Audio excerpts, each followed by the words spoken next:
বুধবার পূর্ত দপ্তরে প্রকৌশলী পদে নিয়োগপত্র বিতরণ করলেন মুখ্যমন্ত্রী ডাক্তার মানিক সাহা। মুক্তধারা প্রেক্ষাগৃহে অনুষ্ঠিত হয় এই নিয়োগপত্র বিতরণ কর্মসূচি। উপস্থিত ছিলেন মুখ্যমন্ত্রী ডাক্তার মানিক সাহা। বক্তব্য রাখতে গিয়ে জাতীয় সড়কের কাজ পর্যবেক্ষণের জন্য রাজ্যে একটি টিম পাঠিয়েছে কেন্দ্রীয় সরকার। এক্ষেত্রে বৃষ্টির মধ্যে কোনো ধরনের কাজ হবে না বলে এদিনের অনুষ্ঠানে জানিয়েছেন মুখ্যমন্ত্রী। হাইওয়ের একটা জায়গার মধ্যে মাটি নিচে অলরেডি চলে গেছে, তো সেখানে কি করে রাস্তাটা ঠিক থাকবে, এর জন্য আমরা সাথে সাথে আমরা কেন্দ্রীয় সরকারের সাথে কথা বললাম। যেমন কথা তেমনি কাজ, পুরো টিম পাঠিয়েছে। আর ত্রিপুরাতে সবচেয়ে বড় জিনিস হচ্ছে যে মাত্র 4 মাসের কাজ, 4 মাস আপনি কাজ করতে পারবেন, কারণ রেনি স্টেট কখন যে বৃষ্টি আসবে কেউ বলতে পারবে না। 4 মাসের আপনার কাজ করতে পারবেন। এবং 4 মাসের আগে আমি আমাদের মিটিংয়ে আমি বলেছি পিডব্লিউডিদেরকে নিয়ে যে 4 মাস আগে, অর্থাৎ 12 মাসের 4 মাস বাদ দিয়ে বাকি মাস শুধু কাগজপত্র এই কাজগুলো করে নিন। আমাদের এখানে কি হয়, বৃষ্টির সময় কাজটা হয়। আগের থেকে যদি আমরা সব এই আগের মাসগুলোতে সব আপ টু ডেট, ফিল্ডে 4 মাসের মধ্যে খালি কাজ থাকতে হবে, বৃষ্টির মধ্যে কোনো কাজ হবে না। এই যে একটা হেবিট করা, আমাদের কেবল আমাদের এখন আন্ডারগ্রাউন্ড দিয়ে কেবল করার কথা আমাদের মাননীয় বিদ্যুৎ মন্ত্রী বলেছেন। আগরতলা শহরে স্টার্ট হবে এর মধ্যে। তো একটার পর একটা আমরা ইনোভেটিভ যে আইডিয়া আমরা এখন করছি, এটা কিন্তু আপনাদের উপর ভিত্তি করে। নিয়োগের ক্ষেত্রে ত্রিপুরা স্থায়ী বাসিন্দারা প্রমাণপত্র বাধ্যতামূলক করেছে রাজ্য সরকার। বিষয়টি নিয়ে ষড়যন্ত্র করছে একাংশ মহল।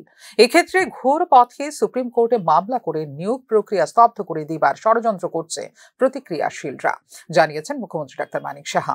বাইরের থেকে আগে এখানে চাকরি করত, আমরা ঠিক করলাম পিআরটিসি আমরা করব।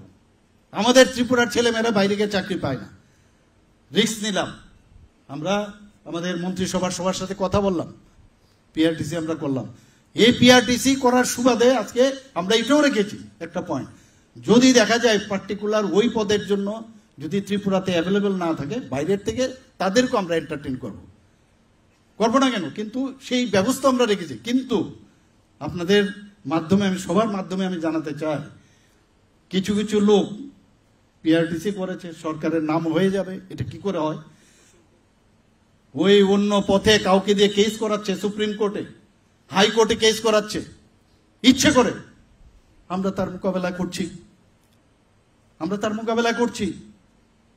কিন্তু এইভাবে একটা সরকারকে একটা মানে সুস্থতার মাধ্যমে একটা সরকার চলতে চাইছে, তাকে কিভাবে হুক করে পেছনে আটকানো যায় সেই মানসিকতা, কারণ তাদের মানসিকতা সবসময় এরকম ছিল, বুঝতে পারছে না কি করবো। এখন তারা সবাই কি করবো বিভিন্ন, একজন আরেকজনের পরিপূরক হয়ে গেছে। এখন তুমি এটা বলবে, আমি এটা বলবো, তুমি ওই জায়গা গিয়ে ওইটা একটু ছেড়ে দেবে হোয়াটসঅ্যাপে, এটা কনফিউশন থাকুক।